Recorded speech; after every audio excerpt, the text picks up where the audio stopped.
काँग्रेस पूर्व राजकीय संघटना कोणत्या होत्या? आता मग एक एक करून पाहूयात आपण. काँग्रेस पूर्व राजकीय संघटना, त्यामध्ये बंग भाषा प्रसारिका सभा सुरुवातीला येते. एक एक करून आता क्विकली डिस्कस करूयात आपण त्यांची जी काही माहिती आहे ती. बंग भाषा प्रकाशिका सभा 1836 ला स्थापन करण्यात आली होती. राजाराम मोहन रॉय आणि त्यांच्या सहकाऱ्यांनी त्याची स्थापना केली. नंतर लँड होल्डर्स सोसायटी 1838 ला याची स्थापना करण्यात आली होती. 1838 ला लँड होल्डर्स सोसायटी. त्यामध्ये मग जमीनदारांच्या हिताचे रक्षण करणे, संघटित राजकीय क्रियाकलापांची सुरुवात करणे हे त्याचं उद्दिष्ट होतं. राजकीय संघटना आहेत ह्या. नंतर Bengal British East India society 1843 ला लोकांच्या वास्तविक परिस्थितीची माहिती गोळा करणे, शांततापूर्ण मार्गांनी हक्कांचे रक्षण करणे ते त्याचं उद्दिष्ट होतं, की गाऱ्हाणे जी आहेत ती सरकार दरबारी तिथे मांडणे. नंतर British Indian association, British Indian association एक आहे लँड होल्डर सोसायटी 1838 ला. नंतर बंगाल ब्रिटिश इंडिया सोसायटी 1843 ला स्थापना करण्यात आली त्याची, आणि ह्या दोघांचं एकत्रीकरण करून ब्रिटिश इंडियन असोसिएशन स्थापन करण्यात आलं. वरील दोन संस्थांचं विलिनीकरण करून जे ते स्वतंत्र कायदे मंडळ, वरील दोन संस्थांचं विलिनीकरण केले गेलं आणि त्याचं उद्दिष्ट काय होतं तर स्वतंत्र कायदे मंडळ, कार्यकारी न्यायमंडळ जे आहे ते लेजिस्लेचर आणि एक्झिक्युटिव्ह दोन वेगवेगळ्या संस्था स्थापन करणे, मिठावरील कर रद्द करणे किंवा इतर देखील कर जे आहेत ते तिथे रद्द करणे आणि भारतीयांना जास्तीत जास्त तिथे राजकीय प्रतिनिधित्व देणे, भारतीयांना सिव्हिल सर्व्हिसेस मध्ये सामावून घेणे, अशा प्रकारच्या राजकीय मागण्या त्यांनी सरकार दरबारी मांडल्या. हे लक्षात ठेवा. ब्रिटिश इंडियन असोसिएशन 1851 ला स्थापन केलं गेलं होतं. नंतर पुढे ईस्ट इंडिया असोसिएशन 1866 ला स्थापन करण्यात आलं होतं. दादाभाई नौरोजी यांनी लंडन मध्ये स्थापना केली याची ईस्ट इंडिया असोसिएशनची. मग त्यामध्ये भारतीय प्रश्नांवर चर्चा व इंग्लंडमधील प्रभावशाली व्यक्तींवर प्रभाव टाकण्यासाठी स्थापन केले गेले. नंतर भारताच्या प्रमुख शहरामध्ये देखील याच्या शाखा उघडण्यात आल्या. ईस्ट इंडिया असोसिएशन लंडन मध्ये स्थापन करण्यात आलं. त्याची एक ब्रांच जी आहे ती मुंबईमध्ये उघडण्यात आली व त्या मुंबई ब्रांचचे अध्यक्ष भाऊदाजी लाडहे होते.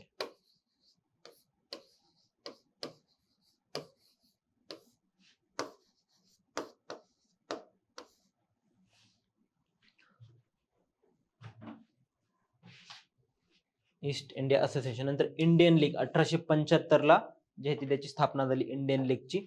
शिशिर कुमार घोष यांनी लोकांमध्ये राष्ट्रवादाची भावना जागृत करणे आणि राजकीय शिक्षणाला प्रोत्साहन देण्यासाठी या संघटनेची स्थापना केली.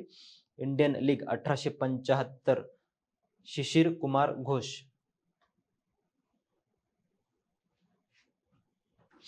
नंतर Indian association of Calcutta 1876, Indian association of Calcutta 1876 ला स्थापन करण्यात आली ती. त्याच्यामध्ये स्थापनेत कोणाचा सहभाग होता तर सुरेंद्रनाथ बॅनर्जी आणि आनंद मोहन बोस यांनी जे आहे ती मिळून स्थापन केली. सुरेंद्रनाथ बॅनर्जी आणि आनंद मोहन बोस. काँग्रेस पूर्व काळातील सर्वात महत्वाची संघटना होती. आयसीएस परीक्षेसाठी वयोमर्यादा कमी करण्याच्या निर्णयाचा लिटनने जे आयसीएस परीक्षेसाठीची जे वय होतं 21 वरून 19 केलं होतं त्याच्या विरोधात त्यांनी आवाज उठवला. नंतर डिसेंबर 1883 मध्ये पहिली अखिल भारतीय परिषद जी आहे ती 100 पेक्षा जास्त प्रतिनिधींची यांनी तिथे स्थापन केली आणि 1886 मध्ये हिचं इंडियन असोसिएशन ऑफ कलकत्ताचं जे आहे ते काँग्रेसमध्ये विलिनीकरण करण्यात आलं. बघा आता काँग्रेस स्थापन व्हावी हे त्या ठिकाणी प्रत्येक व्यक्तीला किंवा प्रत्येक राजकीय त्यावेळेसचे जे विचारवंत होते त्यांना वाटत होतं. त्याचाच एक भाग म्हणून ह्या संघटना ज्या स्थापन केल्या जात होत्या. सुरुवातीला प्रादेशिक स्तरावर, नंतर 85 मध्ये जे आहे ते 1885 मध्ये त्याला एक पूर्ण देशभरात राजकीय सर्व लोक एकत्र आले व त्यांनी जी आहे ती काँग्रेसची स्थापना केली. त्याचा एक भाग म्हणून बघा डिसेंबर 1883 मध्ये नॅशनल कॉन्फरन्स ही जी आहे अखिल भारतीय परिषद, त्याला इंग्रजीत नॅशनल कॉन्फरन्स असं म्हटलं जातं.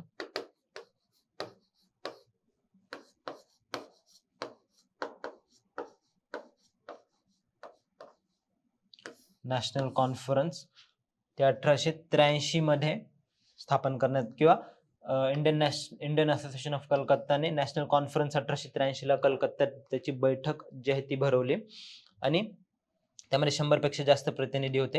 आणि 1886 ला इंडियन असोसिएशन ऑफ कलकत्ता आणि त्यांच्या मार्फत जी नॅशनल कॉन्फरन्स भरवण्यात आली तिचं काँग्रेसमध्ये विलिनीकरण करण्यात आलं. येस, आलं लक्षात? तिचं काँग्रेसमध्ये जे ते विलिनीकरण करण्यात आलं सुरेंद्रनाथ बॅनर्जी आणि आनंद मोहन बोस यांनी मिळून. आता मुंबई प्रांतातील सभा बघूयात. पुणे सार्वजनिक सभा. पुणे सार्वजनिक सभा. पुणे सार्वजनिक सभेची स्थापना जी ती महादेव गोविंद रानडे आणि इतरांनी स्थापना केली. त्याच्या संदर्भात संबंधित इतरही व्यक्ती त्या देखील लिहून घ्या. पुणे सार्वजनिक सभेची स्थापना जर कोणी केली ते विचारलं तर MPSC ला खास करून हा प्रश्न विचारू शकतात. MPSC ला पुणे सार्वजनिक सभा गणेश वासुदेव जोशी, ग वा जोशी, त्यांना सार्वजनिक काका असंही म्हटलं जातं.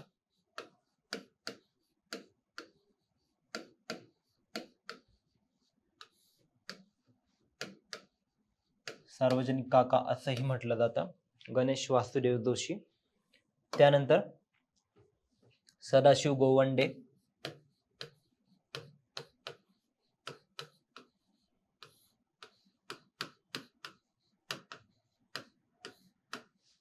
सदाशिव गोवंडे. नंतर शिवराम साठे,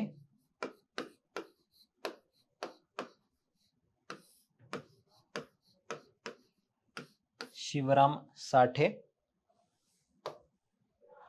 आणि चिपळूणकर.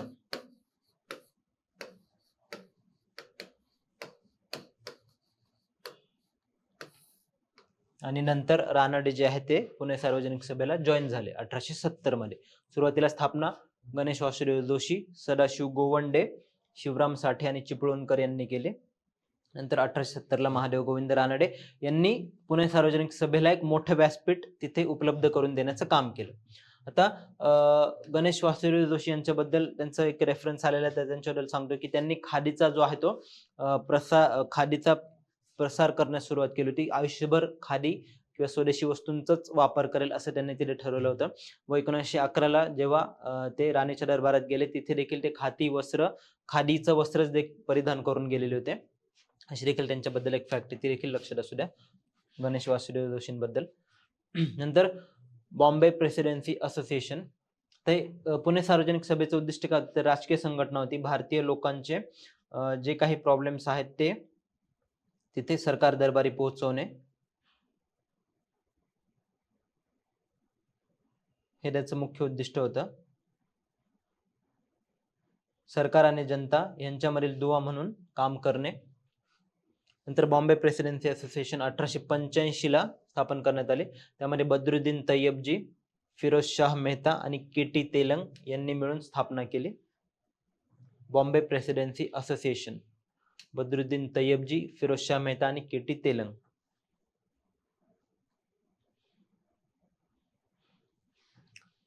नंतर मद्रासमध्ये जर पाहिलं आपण तर मद्रासमध्ये मद्रास महाजन सभा 1884 ला M वीर राघवचारी, B सुब्रमण्यम अय्यर आणि P आनंद चार्लो यांनी स्थापन केली होती. मद्रास महाजन सभा 1884 ला M वीर राघवचारी, B सुब्रमण्यम अय्यर आणि P आनंद चार्लो.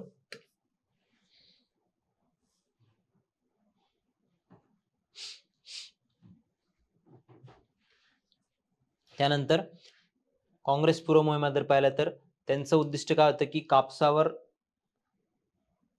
आयात शुल्क. भारतीय राष्ट्रीय काँग्रेसच्या स्थापनेपूर्वीच विविध राजकीय संघटनांनी अनेक महत्त्वाच्या मोहिमा आयोजित केल्या होत्या. तर ह्या सर्व संघटना पाहिल्या आपण. त्यांनी कोणते उपक्रम हाती घेतले होते? तर पहिलं कापसावर आयात शुल्क, इम्पोर्ट ड्युटी लागू करण्यासाठी, जेणेकरून भारतीय मालाला जे आहे ते बाजारपेठ उपलब्ध होईल, भारतीय मालाची जास्त तिथे खप होईल. नंतर सरकारी सेवांचं भारतीयकरण करणे. मग त्याचाच एक भाग म्हणून ICS या परीक्षेचं वय जे आहे ते वाढवणे, जेणेकरून जास्तीत जास्त भारतीयांना ती परीक्षा देता येईल. त्यानंतर लॉर्ड लिटनच्या अफगाण साहसाच्या युद्धाच्या विरोधात, लॉर्ड लिटनने त्यावेळेस जे काही अफगाणिस्तानमध्ये युद्ध केलेलं होतं तर त्याला विरोध करणे. नंतर आर्म्स ऍक्ट 1878 ला जो पारित करण्यात आला होता त्याचा विरोध करणे. नंतर व्हर्नॅक्युलर प्रेस ऍक्ट, त्याचा देखील विरोध करणे 1878 चा आहे. हे वर्ष देखील लक्षात ठेवा, हे महत्वाचे. व्हर्नॅक्युलर व्हर्नाक्युलर ऍक्ट कधी पास केला गेला, कोणत्या वर्षी, 1878ला ते विचारू शकतात, किंवा कोणत्या गव्हर्नर जनरलने तो आणलेला होता, लॉर्ड लिटनने. नंतर स्वयंसेवक दलात सामील होण्याच्या अधिकारासाठी. नंतर जे शेत कामगारांच्या शोषणाविरोधात जे आहे ते देखील त्यांनी तिथे मोहीम राबवलेली होती. इल्बर्ट बिलच्या समर्थनार्थ, कारण इल्बर्ट बिल जो होता भारतीयांना अधिकार देणार होता, त्याच्या समर्थनार्थ मोहीम राबवली होती. भारतीयांना जे आहे ते युरोपियन लोकांवर खटले चालवण्याचा अधिकार देणारा कायदा होता, म्हणून त्याचं समर्थन जे ते या संघटनांनी केलेलं होतं. नंतर ब्रिटनमध्ये भारत दार्जिना पक्षाला मदत देण्याबाबतची मोहीम देखील त्यांनी चालवली होती. आता राष्ट्रीय काँग्रेसची स्थापना.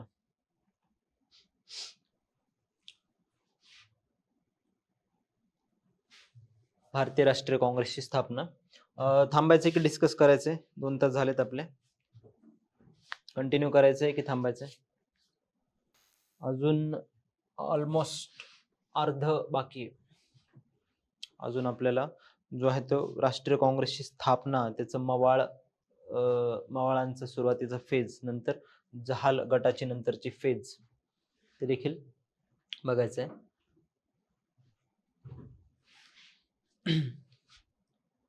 आतापर्यंत आपण अर्धच जे आपला आजचा अजेंडा होता त्याच्यापैकी अर्धच डिस्कस केलंय.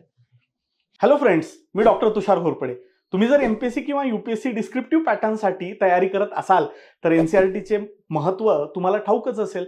म्हणूनच तुमच्यासाठी सह्याद्री आय एस अकॅडमी घेऊन येत आहे एक विशेष उपक्रम, एनसीईआरटी साधना मोफत बॅच. प्रत्येक यशस्वी उमेदवाराची सुरुवात एनसीईआरटीच्या अभ्यासापासूनच होते. खरं सांगायचं तर नवोदित विद्यार्थ्यांसाठी थेट रेफरन्स बुक्सकडे वळणं हे अनेक अडचणी निर्माण करणारं असतं. मूलभूत संकल्पनांची पायाभूत समज नसेल तर विषय समजणं कठीण जातं. म्हणूनच एनसीईआरटी हे रेफरन्स बुक्सकडे जाण्यापूर्वीचा एक आवश्यक असा टप्पा आहे. यूपीएससी प्रिलिम्समध्ये एनसीईआरटीच्या पुस्तकांवर आधारित प्रश्न वारंवार विचारले जातात. एनसीईआरटीच्या अभ्यासामुळे केवळ माहिती मिळत नाही तर तर्कशुद्ध पद्धतीने, संघटित रीतीने आणि सुसंगत प्रवाहासह साध्या भाषेत मांडणी कशी करायची हे देखील समजते. त्याचा उत्तर लेखनासाठी नक्कीच फायदा होतो. एनसीईआरटीची ही बॅच संपूर्णपणे मोफत आहे आणि या बॅचमध्ये मी स्वतः आणि आपली तज्ञ टीम मार्गदर्शन करणार आहे. बॅचचं माध्यम मराठी असेल. त्याचबरोबर ही एनसीईआरटी बॅच तुम्हाला वेगवेगळ्या विषयांची ओळख करून देईल, ज्यामुळे तुमची कोणत्या विषयात स्वाभाविक रुची आहे हे तुमच्या लक्षात येईल आणि त्यामुळे यूपीएससी किंवा एमपीएससी साठी तुम्हाला ऑप्शनल सब्जेक्ट ठरवणंही अधिक सोपं होणार आहे. अधिक माहितीसाठी खाली दिलेल्या मोबाईल क्रमांकांवर संपर्क साधा. तसेच बॅचच्या अपडेट्ससाठी आजच सह्याद्री आय एसच्या अधिकृत यूट्यूब चॅनलला सबस्क्राईब करायला विसरू नका आणि या संधीचा पुरेपूर लाभ घ्या. ते भारतीय राष्ट्रीय काँग्रेस जे आहे त्याची स्थापना आणि त्याच्याशी संबंधित जे टॉपिक्स आहेत ते बघायचे आहेत.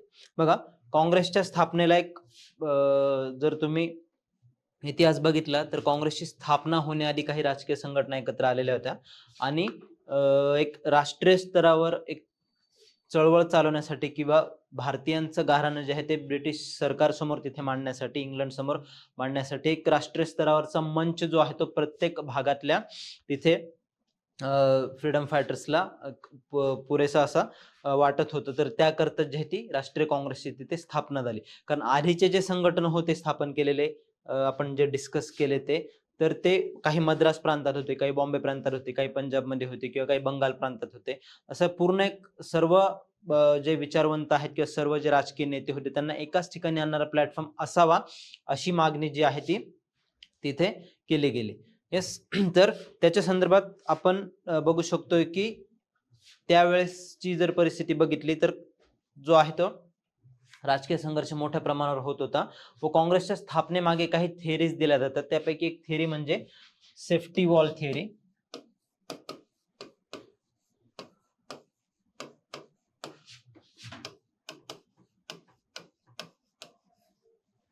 सेफ्टी वॉल्फ थिअरी ही थिअरी काय सांगते तर त्यावेळेसच्या काँग्रेसच्या स्थापनेमध्ये ज्यांनी महत्वाची भूमिका सुरुवात बजावली ते म्हणजे ॲलन ऑक्टेवियन ह्यूम ही व्यक्ती. ॲलन ऑक्टेवियन ह्यूम किंवा ॲलन ह्यूम फक्त लक्षात ठेवा.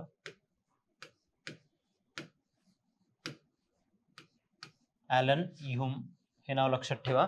तर त्यांनी जे आहे ते सरकार दरबारी जाऊन गव्हर्नर जनरल जो होता त्यावेळेसचा लॉर्ड डफरिन किंवा तिथे ब्रिटिश पार्लमेंटमध्येही काही तिथे खासदारांची त्यांच्यासोबत जी आहे ती बैठक घेऊन, किंवा आधीचे गव्हर्नर जनरल होते त्यांच्यासोबत बैठक घेऊन तिथे असं सांगण्याचा त्यांनी प्रयत्न केला की भारतामध्ये राजकीय असंतोष जो आहे तो मोठ्या प्रमाणात वाढतोय, तर त्या राजकीय असंतोषाला तोंड देणं जे आहे ते ब्रिटिश सरकारला नंतर जड जाईल खूप, किंवा 1857 जसा उठाव झाला त्यासारखीच परिस्थिती जी पुन्हा तिथे तयार होऊ शकते. तर तशी परिस्थिती नसेल होऊ द्यायची, तर भारतीयांचं म्हणणं ऐकून घेण्यासाठी ब्रिटिश शासनाने जे ते काहीतरी तिथे पुढाकार घेतला पाहिजे व त्याच्यासाठी एक व्यासपीठ तयार करून दिलं पाहिजे, किंवा व्यासपीठ जे तिथे भारतातील राजकीय नेते तयार करतील त्याला कुठल्याही प्रकारे विरोध न करता जे आहे ते त्यांचं जे काही पेटिशन्स किंवा ज्या काही डिमांड्स असतील त्या सनदशीर मार्गाने जर केल्या असतील तर ते ऐकून घेतले पाहिजेत. अशा प्रकारे तिथे त्यांनी तो प्रस्ताव मांडला. त्याला सेफ्टी वॉल्व थेरी असं म्हटलं जातं.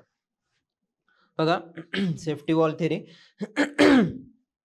त्याचा अर्थ काय, तर आधी सारखा जो उठाव होऊ नये, 1857 जो राष्ट्रीय उठाव झाला होता, तर तो एकदा पुन्हा तसा होऊ नये त्याच्याकरता एक राजकीय व्यासपीठ पाहिजे. पूर्ण राजकीय नेत्यांसाठी, भारतातल्या राजकीय नेत्यांसाठी एक व्यासपीठ पाहिजे. त्याकरता जी आहे ती काँग्रेसची स्थापना झाली असं काही इतिहासकारांचं किंवा काही तिथे विचारवंतांचं म्हणणं आहे. त्याला कुठलाही दुजोरा दिलेला नाहीये, पण त्याच्या माध्यमातून जे त्याची स्थापना झाली असेल ते सांगण्यात येतं. त्यावेळेसचे गव्हर्नर जनरल कोण होते बघा, पुढाकार कोणी घेतला, निवृत्त इंग्रज नागरी सेवक किंवा सिव्हिल सर्वंट होते ICS ऑफिसर ॲलन ऑक्टेन्यूम यांनी प्रमुख विचारवंतांना एकत्र करून काँग्रेसचं तिथे आयोजन केलं.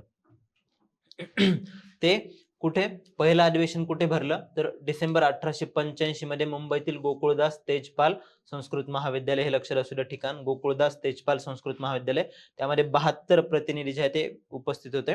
आणि काँग्रेसच्या पहिल्या अधिवेशनाचे अध्यक्ष वमेशचंद्र बॅनर्जी होते. वमेशचंद्र बॅनर्जी, ह्या फॅक्ट्स लक्षात पाहिजे तुम्हाला. काँग्रेसच्या पहिल्या अधिवेशनाचे अध्यक्ष. मग त्यामध्ये 72 सदस्य जे आहे ते उपस्थित होते. जास्त करून जे आहे ते सुरुवातीला अधिवेशन पुण्यात होणार होतं.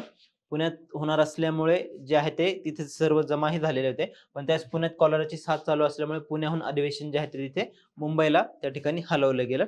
आणि सर्व राजकीय नेते जे आहे ते तिथे महत्वाचे उपस्थित होते. सुरेंद्रनाथ बॅनर्जी आहे ते तिथे उपस्थित नव्हते. सुरेंद्रनाथ बॅनर्जी आहे ते काँग्रेसच्या पहिल्या अधिवेशनाला उपस्थित नव्हते. दुसऱ्या अधिवेशनाला त्यांनी, मी काल तुम्हाला सांगितलं ना की त्यांचं जे असोसिएशन एस्टॅब्लिश केलेलं होतं त्यांनी, तर ते असोसिएशन किंवा नॅशनल कॉन्फरन्स जी 1884 ला झालेली होती, भारतीय परिषद 1884 ला जी आहे ती नॅशनल कॉन्फरन्स त्यांनी घेतली होती बंगालमध्ये, तर ती देखील त्यांनी काँग्रेसमध्ये विलीन केली आणि 1886 पासून ते तिथे उपस्थित होते.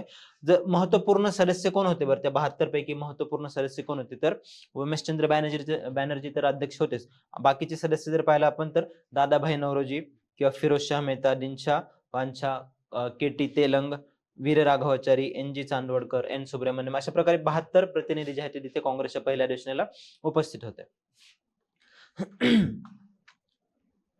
सुरुवातीला त्याचं नाव जे ते राष्ट्रीय संघ असं ठेवण्यात आलेलं होतं, राष्ट्रीय संघ काँग्रेसचं नाव. नंतर दादाभाई नौरोजी यांच्या सूचनेनुसार त्याचं नाव बदलून जे आहे ते भारतीय राष्ट्रीय काँग्रेस, इंडियन नॅशनल काँग्रेस असं तिथे करण्यात आलं. आता हे थोडंसं फॅक्ट्स लक्षात असू द्या, MPSCच्या परीक्षेला विचारू शकतात. बघा 72 पैकी मुंबई प्रांतातील सर्वाधिक सदस्य उपस्थित होते. मुंबई प्रांतातील 38 सदस्य,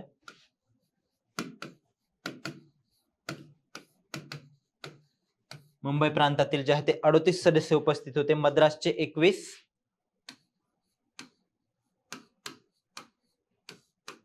मद्रास प्रांताचे किती, तर 21 सदस्य त्या ठिकाणी उपस्थित होते. बंगालचे 3 आणि अवध आणि उत्तर प्रदेशचे 7 सदस्य होते. पंजाबचे 3 सदस्य होते.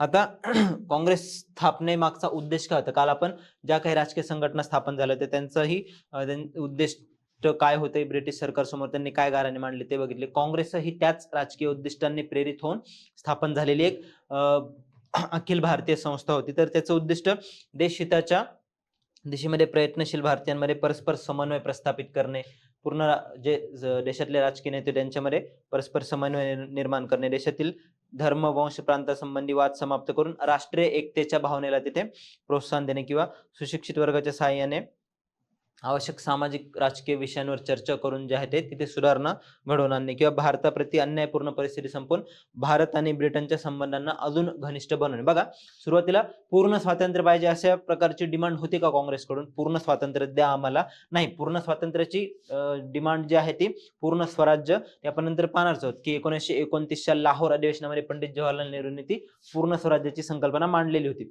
पण इथे सुरुवातीला जे आहे ते आम्हाला जे आहे ते राजकीय सुधारणा पाहिजेत किंवा भारतीयांचं तिथे राजकीय प्रतिनिधित्व इम्पेरियल लेजिस्लेटिव्ह काउन्सिलमध्ये किंवा स्थानिक परिषदांमध्ये वाढलं गेलं पाहिजे किंवा ICS ची परीक्षा आहे तिचं वय मर्यादा वाढली पाहिजे, ती भारतातही घेतली गेली पाहिजे किंवा भारतीयांप्रती जे अन्यायकारक कर लादले जात आहेत ते कर कमी करणे, शेतकऱ्यांच्या आणि कामगारांच्या हिताचं ब्रिटिश शासनाकडून जे ते तिथे रक्षण करणे आणि ब्रिटिश आणि भारतामधील जे आहे ते संबंध अजून घनिष्ठ करणे हे त्यांचं सुरुवातीचं उद्दिष्ट होतं.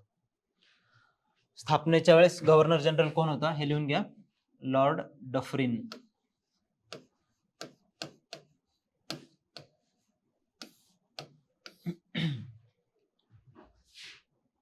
नंतर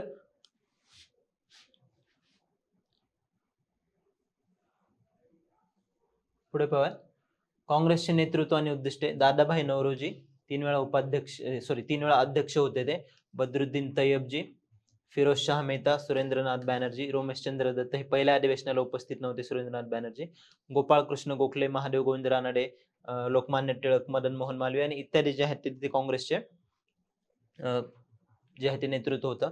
1890 मध्ये कदंबिनी गांगुली जे आहे ते कलकत्ता विद्यापीठाच्या पहिल्या महिला पदवीधर यांनी काँग्रेस अधिवेशनाला संबोधित केलं आणि महिलांच्या सहभागाचं तिथे प्रतीक दर्शवलं.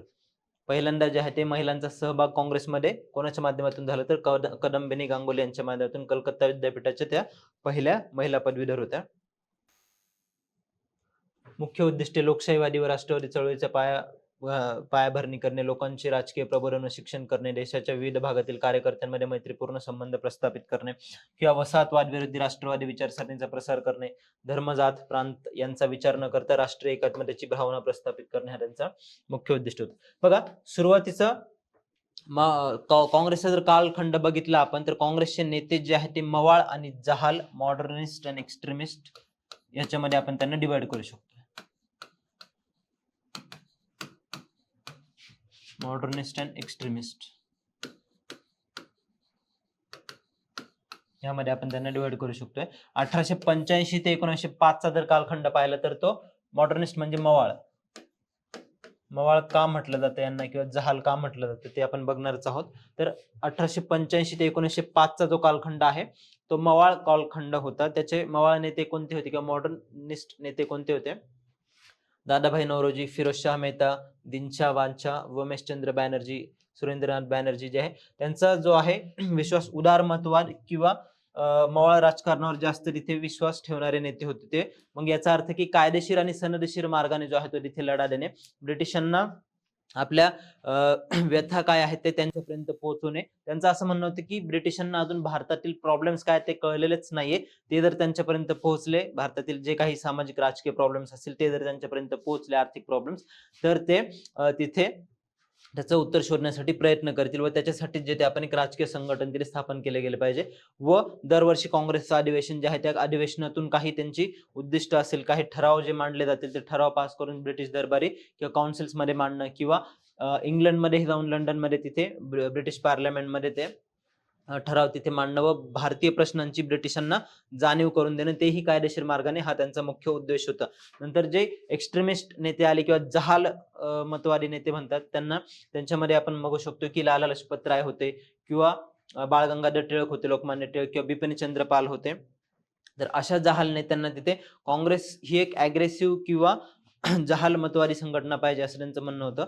तर तिथे काँग्रेसने जे आहे ते रस्त्यावर उतरून संघर्ष केला पाहिजे, ब्रिटिशांच्या विरोधात तिथे निदर्शनं केली पाहिजेत, बंद केले पाहिजेत, हडताळ किंवा संप केला पाहिजे आणि ब्रिटिश मालावर बहिष्कार टाकला पाहिजे किंवा स्वराज्यासाठी जे आहे ते तिथे पूर्ण स्वराज्यासाठी तिथे प्रयत्न केले पाहिजेत. अशा प्रकारे त्यांचं व कुठल्याही प्रकारे ब्रिटिशांची सहकार्य न करता बहिष्कार टाकून जो आहे तो ब्रिटिशांना इथून हाकलून दिलं पाहिजे, अशा प्रकारचं त्यांचं तिथे किंवा ब्रिटिशांचे धोरणं आणि आपले धोरणं जे आहेत ते त्यांच्यामध्ये कुठल्याही प्रकारचा एकोपा नाही किंवा इंटरेस्ट जे आहेत ते वेगळे आहेत ब्रिटिशांचे, अशा प्रकारे त्यांची तिथे मांडणी त्यांनी केली होती 1905 च्या नंतर. ती देखील आपण बघणार आहोत. बघा, मवाळांचा दृष्टिकोन किंवा कार्यपद्धती जर पाहिली आपण तर सनदशीर मार्गाने जो आहे तिथे लढा चालू ठेवणे, कायद्याच्या चौकटीत राहून घटनात्मक आंदोलने करणे, ब्रिटिश मुळात भारतीयांना न्याय देऊ इच्छितात पण खऱ्या परिस्थितीची त्यांना कल्पना नाहीये. बघा, मी तुम्हाला सांगितलं त्याप्रमाणे की ब्रिटिशांना मुळात जे आहे ते सिव्हिलाइज, भारताला जे आहे ते सिव्हिलाइज करायचंय. येस, किंवा व्हाईटमॅन्स बर्डन जे आपण बघितलं होतं, भारतीयांना न्याय देऊ इच्छितात पण खऱ्या अर्थाने त्यांना भारतातील परिस्थितीची जाणीवच नाहीये. तर त्याकरता त्यांनी ठराव, अर्ज व सभांद्वारे लोकमत तयार करून जे आहे ते सरकार, लोकमताद्वारे जे आहे ते सरकार त्यांच्या मागण्या मान्य करेल व त्याच्यासाठीच आपल्याला एक राष्ट्रीय स्तरावरचं संघटन स्थापन केले गेले पाहिजे, अशी त्यांची मुख्य मागणी होती. दुहेरी कार्यपद्धती होती त्यांची, जनजागृती करून राष्ट्रीय भावना निर्माण करणे, त्यानंतर ब्रिटिश सरकार व लोकमताचे मन त्या ठिकाणी वळवणे आणि प्रार्थना आणि अर्ज पद्धत त्यांनी तिथे अवलंबली होती. हे पुढे जाऊन अयशस्वी ठरली कारण तिथे घटनात्मक आंदोलन जे आहे ते मोठ्या प्रमाणात, कारण त्यांच्या ज्या काही मागण्या होत्या त्या ज्या आहेत त्या वरवरच्या मागण्या होत्या फक्त, की राजकीय प्रतिनिधित्व देणे किंवा सिव्हिल सर्व्हिसेसमध्ये जे आहे ते रिफॉर्म्स करणे, आर्म्स ऍक्ट विरोधात किंवा वृत्तपत्राला त्या ठिकाणी मोकळीक देणे. पण सामान्य जनतेचे जे प्रश्न होते त्यावेळेसचा मोठा वर्ग, सामाजिक वर्ग जो आहे तो शेतकऱ्यांचा व मजुरांचा वर्ग होता, त्यांच्या मागण्या ज्या आहेत त्या सरकारपर्यंत पोहोचवण्यात ते अपयशी ठरले. त्यामुळेच त्यांना तिथे नंतर जो आपण आधार म्हणतो, लोकांचा जो तिथे सपोर्ट म्हणतो, तो नंतर मिळालेला नव्हता. किंवा त्यांनी जे आहे ते भारतीय लोकांबद्दल त्यांची एक थोडीशी नकारात्मक प्रतिमा होती की भारतीय समाज जो आहे तो शिक्षित नाहीये, त्यांना पहिले शिक्षित केलं पाहिजे आणि त्यांना जे आहे ते तिथे संघटनेमध्ये ओढून त्यांच्या मागण्या ज्या आहेत त्या तिथे सरकार दरबारी मांडल्या गेल्या पाहिजेत, असं त्यांचं धोरण होतं. ब्रिटिश सरकार व लोकमताचे मन वळवणे. नंतर परदेशातील प्रयत्न, 1889 मध्ये लंडनमध्ये काँग्रेसची ब्रिटिश समिती जी आहे ती स्थापन करण्यात आली, लक्षात असू द्या. आणि त्यांच्याद्वारे जे आहे ते मुखपत्र इंडिया हे मुखपत्र चालवण्यात आलं. त्यांचं जे आहे ते मुखपत्र कोणतं होतं? इंडिया. 1889 मध्ये ब्रिटिश समिती स्थापन करण्यात आली. नंतर दादाभाई नौरोजी यांनी आयुष्याचा मोठा हिस्सा परदेशात भारताची बाजू मांडण्यासाठी देखील खर्च केला. 1866 ला मी तुम्हाला सांगितलं की सुरुवात कधी झाली होती. 1866 ला दादाभाई नौरोजी यांनी ईस्ट इंडिया असोसिएशन स्थापन केली होती. East India association. नंतर त्यांनी आर्थिक समीक्षा देखील केली. त्यामध्ये बघा, संपत्तीचे वहन, ट्रेन थेअरी देण्यात आली. दादाभाई नौरोजी, आर.सी. दत्त, दिनशा बादशाह यांनी ब्रिटिश राजवटीच्या राजकीय अर्थव्यवस्थेचे विश्लेषण करून संपत्तीच्या वहनाचा सिद्धांत मांडला, ड्रेन ऑफ वेल्थ थेअरी. भारताच्या आर्थिक शोषणाचे स्पष्टीकरण दिले आणि भारतातील गरिबी व मागासलेपणाचे मुख्य कारण ब्रिटिश राजवट आहे, असे अखिल भारतीय स्तरावर त्यांनी जे ते लोकमत तिथे तयार केलं. आता जे आहे कोण कोण होते बरं यात, की ब्रिटिश धोरणांची आर्थिक समीक्षा करणारे व त्यावर टीका करणारे? तर हे नाव लक्षात असू द्या. त्यावर जो आहे तो युपीएससीच्या परीक्षेत प्रश्न देखील विचारण्यात आलेला आहे. तर दादाभाई नौरोजी एक पाहिलं आपण, आर.सी. दत्त, रमेशचंद्र दत्त हे देखील एक retired Indian civil service officer होते, ICS होते. त्यांचा ग्रंथ आहे the economic history of India, R C. Dutt यांचा. The economic history of India.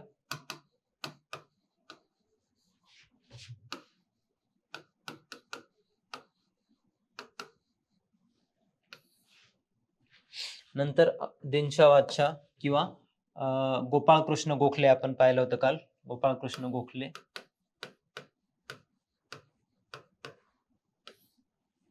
त्यानंतर जी सुब्रमण्यम अय्यर.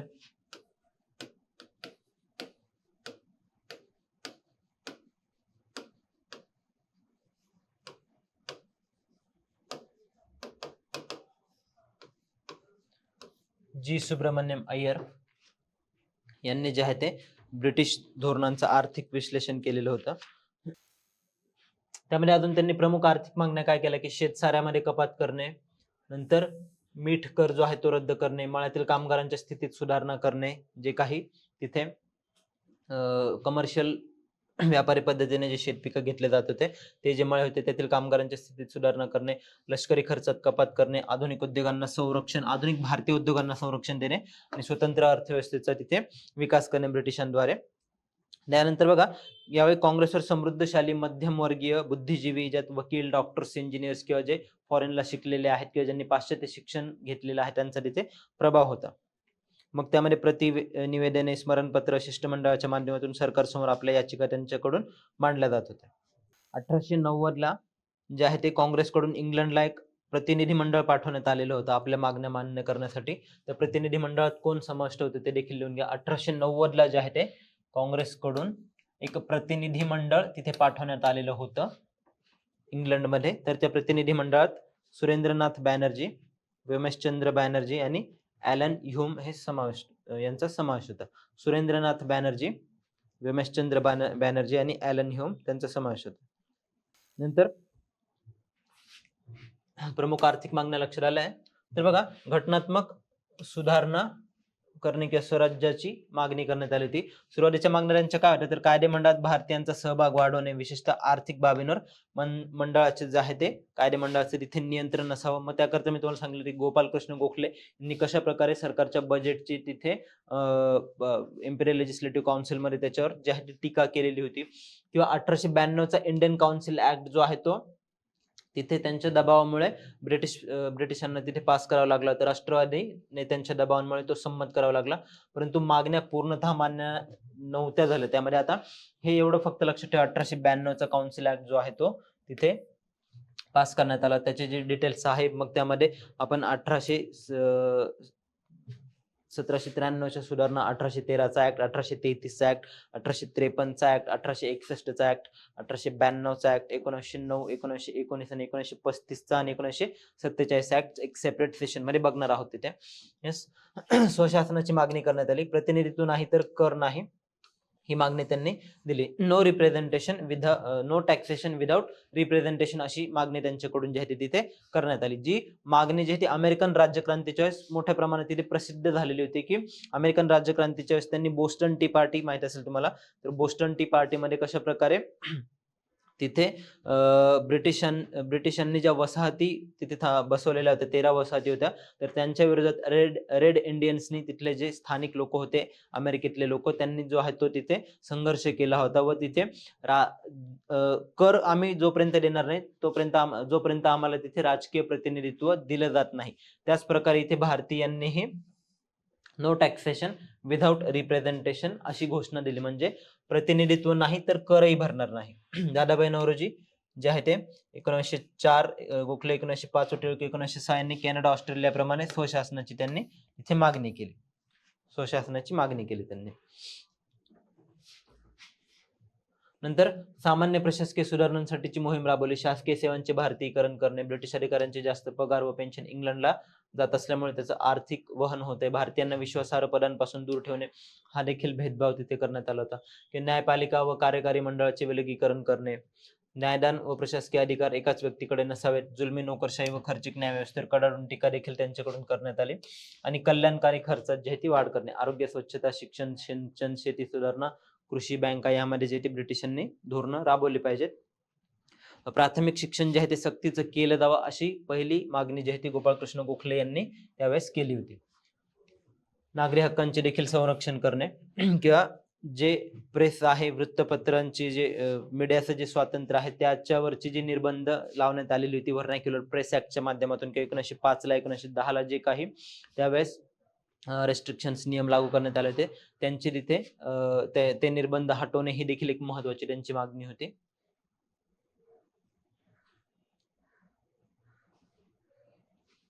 लोकमान्य टिळक आणि इतर नेत्यांच्या अटकेमुळे तसेच नातूबंधूंना खटला न चालवता हद्दपार केल्यामुळे जनतेमध्ये प्रचंड संताप निर्माण झाला होता व त्याचा नंतर एक राजकीय परिणाम झाला होता. त्याच्यापासूनही प्रेरणा घेऊन नंतर जे आहे ते जहालवादी संघटना नंतर स्थापन झाली. लोकमान्य टिळक कोणते नेते तर जहाल गटांच्या नेत्यांपैकी ते एक होते.